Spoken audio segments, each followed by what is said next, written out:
Imma warra Tigraay jiru waliin akka dhaabattidha tokkummaa qabna. Akka sabaatti saba bakka buunee waan goonu hin qabnu. Waa walirraa fixatu gaafa walirraa fixannu saba keenya yoo bakka nu buufata ta'e bakka buuneetu yoo nama biraa bakka buufata of keessaa ta'e akkasitti kun akkasitti hubatamuu qaba. Akka dhaabaatti tooftaa eenyu waliin hojjechuu nu barbaachisu namni hanga qabsoo bilisummaa Oromoo hin sharafnetti eenyuttiyyuu hin himannu sana. Akka barbaannetti siyaasa yeroo waliin deemu deemsifna.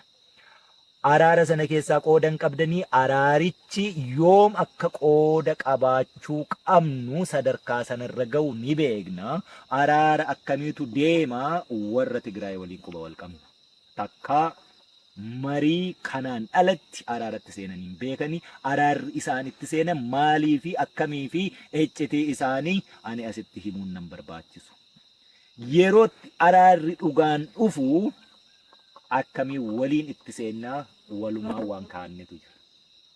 Hanga araarri dhugaa hin dhufne yeroo irraa yerootti immoo mala isaan tolfatanii deemanii miidiyaa irratti anarraatii dhaga'uu eenyuyyuu hin barbaachisu. Araarri dhugaan gaanfa Afrikaa impaayera Itoophiyaa keessatti ammatti dhufu hin jiru. Araara akkasii keessa seenuus nu barbaachisu. Namoota araara kana fidanii dhufanii eeyyee wal dubbisnaa wal quba qabna. Warra Tigraayis yeroo dubbisan nutis inuma dubbisna.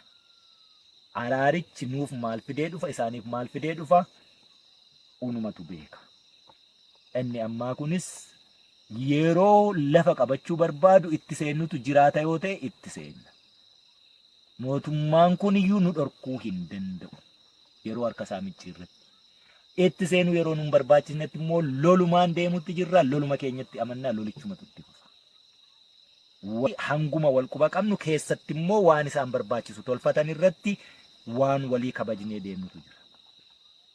Qabatamaatti garuu lachan keenya iyyuu mootummaa kana lolaadha jirra malee waliin araara taa'aa jiru.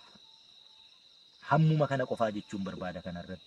Uummanni Oromoo garuu araarri dhugaanii waraana bilisummaa Oromoo diidatti hambisee warra Tigraay qofaa hammatee rakkoo sana furatee ABO'n ammas kasaaraa siyaasaan biraa keessa seenaa jedhanii yaaddoo yoo qabaatan yaaddoo akkasii hin qabaatiina.